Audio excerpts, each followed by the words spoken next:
Hi, welcome back to my channel, and this is a sound off on Real Housewives of Salt Lake City, Season 2. So I did a sound off on the first episode, and I didn't just really like it, so we just gonna start with episode 2. Jen Shaw is determined to incriminate herself, okay? This is the second time she's showing off her closet and all her designer fashions and shoes and handbags and everything else. And it's just like, yep, the feds are taking account of everything you showing on this show, girl. But anyways, um, Jen reaches out to Heather. She FaceTimes her and she wants to catch up with Heather because, they left off on a bad note last season. And I wouldn't fuck with Jen Shaw if I was Heather, but I wouldn't fuck with Jen Shaw, period, because I just can't take her.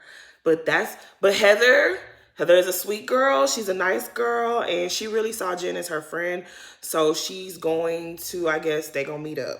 We get to Meredith, and I don't dislike Meredith. I think she's real pretty to look at. I think she's fly. Her fashions give everything. One of the best dressed housewives, period, hands down. But she kind of bores me. And I guess she gonna turn up this season because of Jen and this whole Brooks versus Jen nonsense. And so this is my take. I don't see it for Jen Shaw. I don't. She showed her complete ass last season, and I'm not here for her. But this whole thing with her and Brooks, I'm kind of leaning a little bit on Jen Shaw's side. I understand Meredith is mama bear. She must protect her cub. It don't matter how right or wrong her child is. She's going to have her son's back. I totally get that. But he started it. You don't start nothing you can't finish. That's just how I feel about it. That's just how I feel about it. I get that Brooks is over the age of 18, but this is the thing here. If your mom is having issue with a grown woman, you let your mom handle that. You don't get involved. You stay out of it because you're not going to be prepared for what that grown woman with 40 something years of experience might throw at you. The whole Jen is liking tweets. She ain't gotta like the tweets, right? She could be the bigger person. She's the mom. She's an older lady. She can act better. She could handle this a lot better, but at the same time, it's kind of like you don't start now, won't be none. Okay.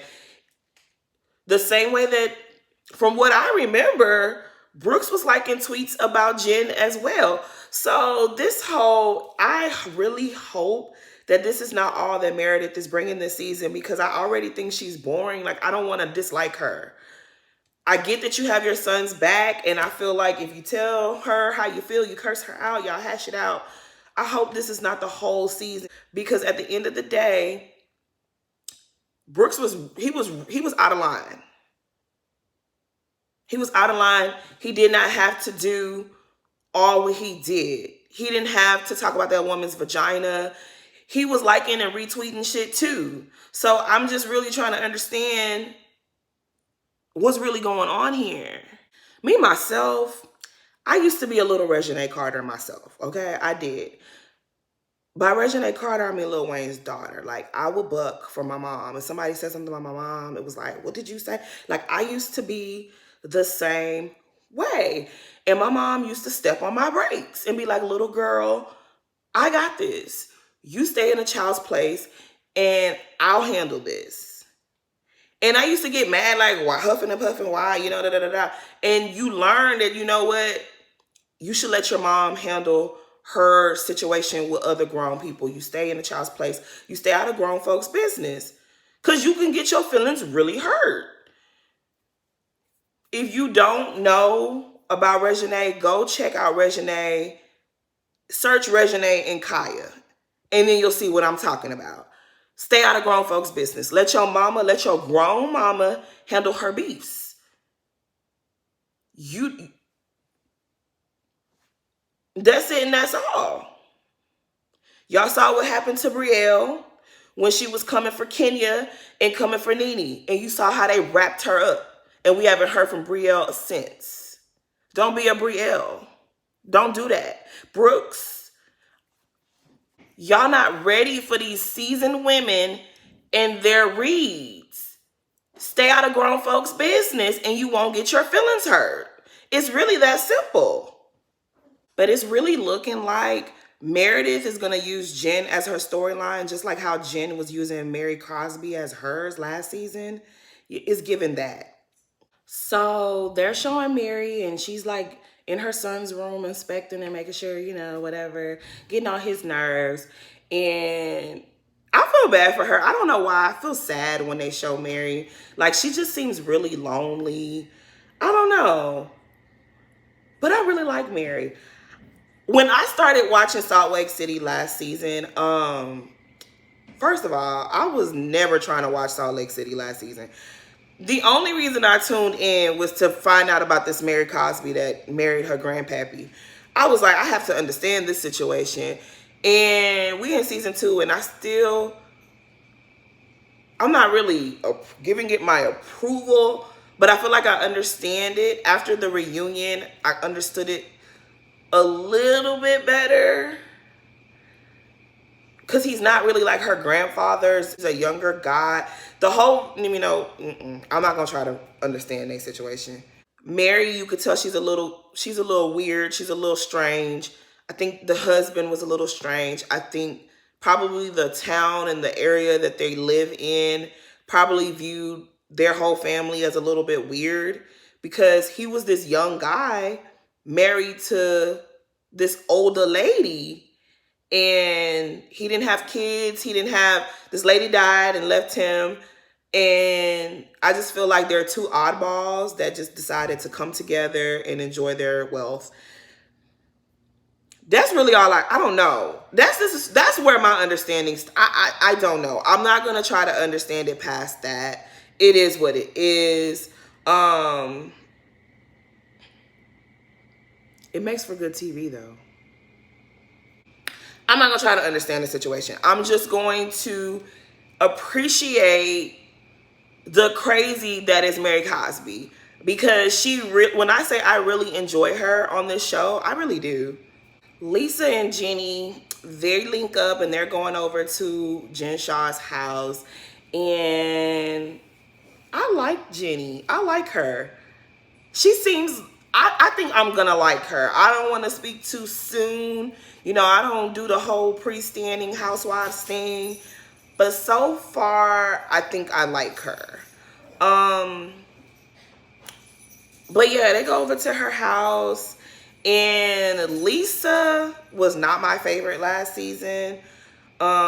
She gave me her and Meredith both gave me too cool for school. Like, they were the cool kids and they just didn't care about being a housewife, and they just were like, they gave me very pretentious, stuck up, like, we don't care to be here. And I don't like housewives that are like that. Like, I don't like housewives like Jen, who are clearly super fans and they come on the show overly produced. I don't like those type of people, those kind of characters. But I also don't like the housewives that think, they're better than the show, because then why are you there? If you're too cool to be on the show, then don't be on the show.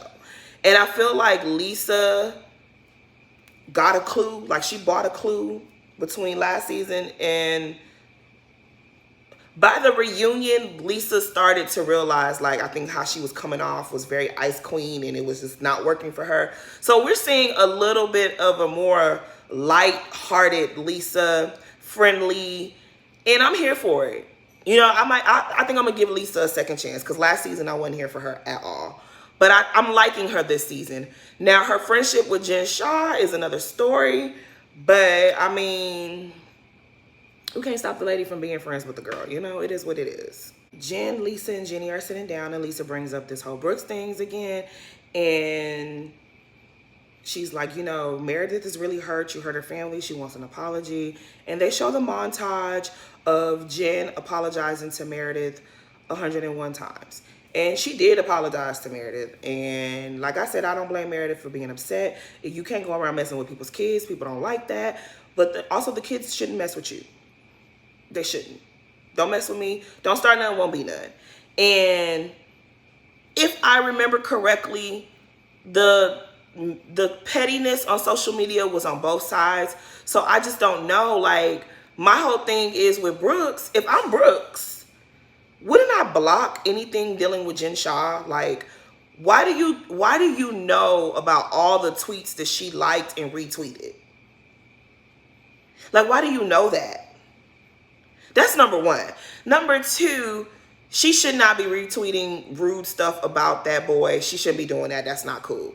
But her liking stuff, y'all gonna have to move away from us with this. And like I said, again, you can't mess with grown women, throw stones at them, and then run behind mommy's skirt. It doesn't work that way.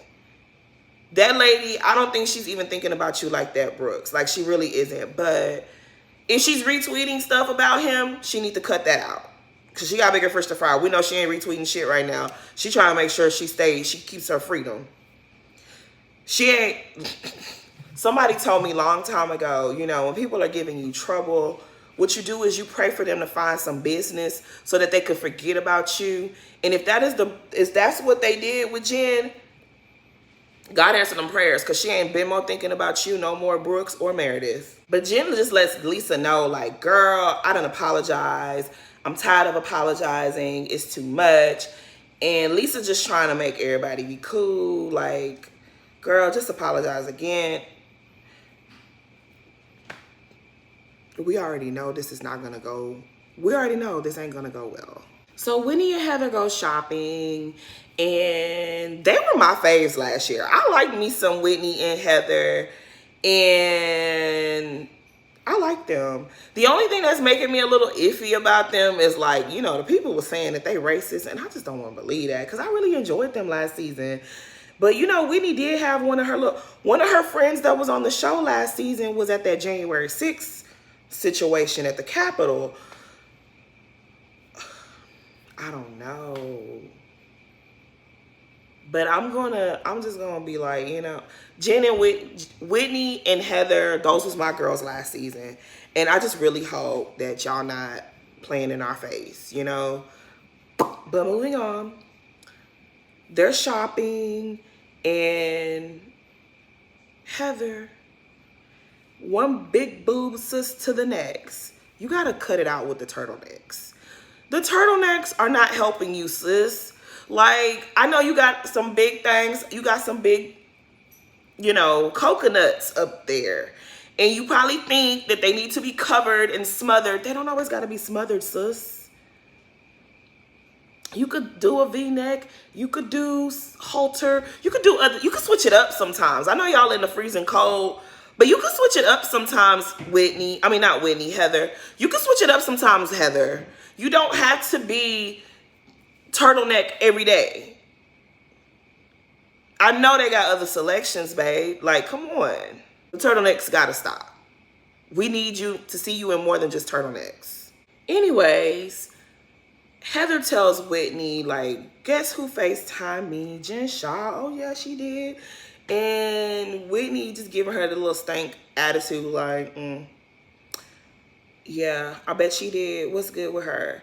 And I'm right there with you, Whitney. Heather don't need to be giving no more chances to Jen. Jen is a complete fool. Leave that heifer where she at. She don't mean you no good. And that's pretty much what Whitney lets her know. Like, girl, okay, girl, be careful, girl, because you know how she is. Like, good luck with that. We're back at Jenny's house, and she has a really cute family. Like, they're in the kitchen cooking, and she named her kids, what is it? Triton and Atlas. I think those are some cute names. I love that she named them that. I don't know where the inspiration was, but I love it. You know, I like the names. I like her kids' names are really, really cute. And her daughter is adorable. She's in the kitchen giving little jokes here and there. And she was giving jokes the first episode. So I like her family. She tells us about how she was a boss and she had all these medical practices, and she decided, you know what, this money is not worth the quality time I'm missing out on with my kids. So she gave it all up. She sold the businesses and she became a stay-at-home mom. And She loves it, except I don't think she loves catering to her husband all the time. But other than that, she loves her kiddos.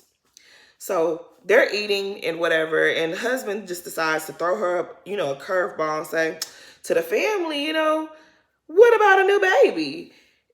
Jenny's not here for that. And I'm with you, girl. You gave him 3 kids. If he wants a fourth one, maybe he should carry it. I feel you. Don't let these men tell you what to do with your body. I'm so here for you, girl. You let him know, it ain't happening. Next. So Whitney's family is sitting for dinner, and she dismisses her kids because she want to have one-on-one time with her husband. And pretty much she's running down her schedule and how she's meeting her goals with her business and how she's happy about it and they're proud of each other. And it's just kind of like, yeah, but what's good with us? They're not really getting it in like they normally do. And Whitney's not having that. She's like, no, I need us to get back to us. And her husband's just kind of looking at her like, oh, okay. And that damn Whitney, while she's in the confessionals and they ask her, she said something about robotic sex, and they ask her like, girl, what is that? And that bitch gets on. She demonstrates what she was talking about. I really love you, Whitney. Like, I like the little girl. I'm calling her little girl. She probably older than me. I like Whitney. I really do. I really like Whitney. Whitney, I really hope you're not down with them people that was storming the Capitol, because I really like you. I enjoy you on this show. And I need you to be here for the years to come. I need you to be here for the next couple of seasons. I hope you're not like them. I hope you're not down with them people. So Jen shows up at this igloo ice castle situation. I don't know what to call it. But the way I'm never going to Utah, if it's that cold that such a structure can exist, I hate the cold. I ain't never coming to Utah if that's what it is over there. No, ma'am. Nope. Not me. Certainly not I. I'm not doing it. Mm-mm. So Heather gets to this igloo ice castle, and it's like a maze. Like, she's going through tunnels and she's looking, and it's just the way I was shivering watching this. It's a no for me. But anyways, she's going through there and she finally finds Jen, and it's like this nice little frozen living room area, and there's a fire there, and it's not I don't understand it. But the way I wouldn't go there, Beyonce couldn't even get me to go there, let alone Jen Shah. But go ahead, girl. She's a good sport. So she goes in there and she's like, okay, girl, you got it laid out. This is why I put up with your crap, okay? Because you know how to do these crazy things, and I'm here for it, right? That's what she thought. So they start talking back and forth, and just Jen don't want to be accountable for nothing she did to Heather. And that's just what's weird to me. I feel like Heather is a really sweet, kind person, but I feel like Jen is like really infatuated with Meredith. So she cares more about fixing things with Meredith, or at least last season she did. She cared about fixing things with Meredith, and she treated Heather like crap for no reason. Like, I don't understand like why Jen treated Heather the way that she really treated Heather really badly last season. And I don't even remember why. Like, she had no reason to. There was no reason. She was a jerk to Heather. And I think also Jen thought that she was going to be the breakout star. She thought she was going to be the fan favorite. And of course it became Heather. I think she's jealous of that. I think she feels it should be her. And she don't like her for that. But they start talking and she just refuses to take any accountability. So they're going back and forth and she's just outright lying. Like, Heather came with receipts and she was like, girl, you said X, Y, and Z about me. And Jen is like, nah, I ain't do that. Nah. People are like using my name. Jen, you said that shit. Everything that girl said, you said it. You said it. Own it and apologize so we can move forward, because you're going to need all the friends you can get by the end of this show, by the end of the season. But anyway, she refuses to take any responsibility. And Heather, you just need to let her go. She is not your friend, girl. She's not your friend.